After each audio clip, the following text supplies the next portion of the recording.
पहले जब मैं इसको इम्पोर्टेंस नहीं देती थी, तो मेरे ये पीछे पड़ा हुआ था, मुझसे बात करने के लिए मरता था। लेकिन अब जब मैं इसको इम्पोर्टेंस दे रही हूँ, मैं बात कर रही हूँ, बात करना चाहती हूँ, तो बात ही नहीं करना चाहता, इग्नोर कर रहा है मुझे। ऐसा आपके साथ हुआ है क्या कभी? या आपको कभी किसी से बात करके ऐसा लगता है लाइक कोई आपका क्रश रहा होगा, फिर आपने जब उससे बात की, अरे ये भी तो नॉर्मल ही है, फिर आप भी उसके लिए ऐसा हो गए होगे।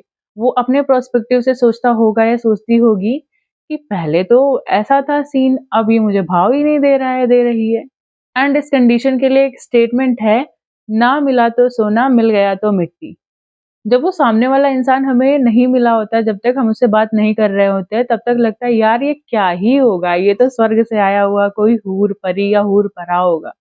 लेकिन जब हम उससे बात करते हैं तब पता चलता है अरे ये तो बस मेरी तरह सामने वाले की तरह एक नॉर्मल इंसान ही है।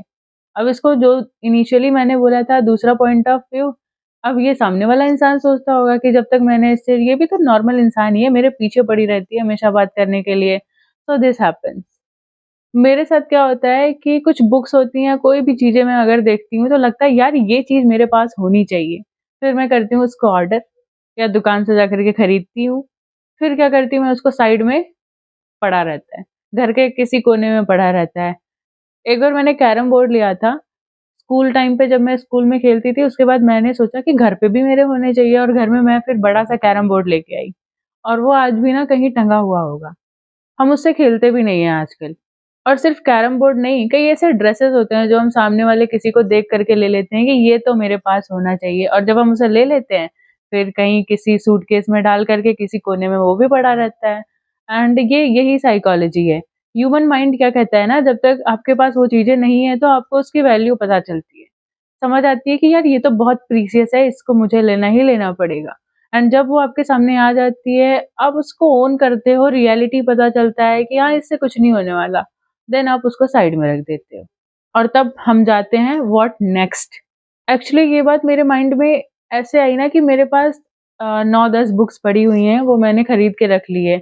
और मुश्किल से 1-2 बुक्स हैं जिसको मैंने पूरा पढ़ा हुआ है। अभी वो एज़ इट इज़ नई की नई ऐसे मेरे सजा करके पड़ी हुई है। फिर मैं ऐसे सोच रही थी कि जब मैंने इन बुक्स को लिया नहीं था तो लगता था यार अब तो मुझे फोमो हो रहा है, मुझे ये चीज़ें लेनी ही पड़ेगी। ये बुक अगर मेरे पास नहीं है तो मैं इनकम्प्लीट जैसा फ़ील कर रही हूँ। जैसे मैं भगवत गीता लिया था मैंने, फिर भी यही सोचा था और आज तक मैंने उसे टोटली पढ़ा नहीं है। और मैं अभी श्री रामचरितमानस पढ़ रही हूँ, उसके बाद भगवत गीता की बारी आएगी।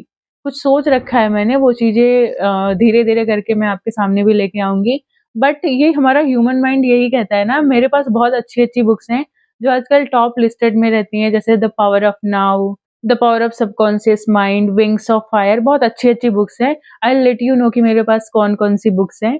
तो ये सारी फीलिंग्स हमें इनिशियली आती हैं, वो बुक्स से रिलेटेड भी होती है या इवन इंसान से भी रिलेटेड होती है। जब हम इंसान को थोड़ा-सा यूज़ कर लेते हैं या चीज़ें है ना थोड़ा-सा उनकी रियलिटी पता चलती है हमें। ख़ैर मैं बुक्स के लिए ऐसा नहीं बोल रही हूँ, बुक्स में बहुत सारी चीज़ें सीखने के लिए होती हैं। I will read it, it is from my side कि मैं वो बुक्स रीड नहीं कर पाई, मुझे पढ़ना चाहिए, I will read it. But this is human normal psychology कि जब तक जो चीज़ें हमारे पास नहीं होती हैं, उसकी वैल्यू तभी तक होती है। एंड ऑब्वियसली इंसान के लिए भी वही सारी चीज़ें लागू होती हैं। They start for searching new, what next? Even मैं अभी आपको एक सच्चाई बताऊँ, मेरा मन और कर रहा था कि मैं ये वाली बुक्स भी ऐड करूँ। बट लेकिन फिर मैंने ये डिसाइड किया कि जब तक मैं ये जो बुक्स रखी हुई हैं, इनको नहीं पढ़ लेती, तब तक कोई नई बुक मैं नहीं लेके आऊँगी। और ये पढ़ने के बाद फिर मैं और ऐड करने वाली हूँ।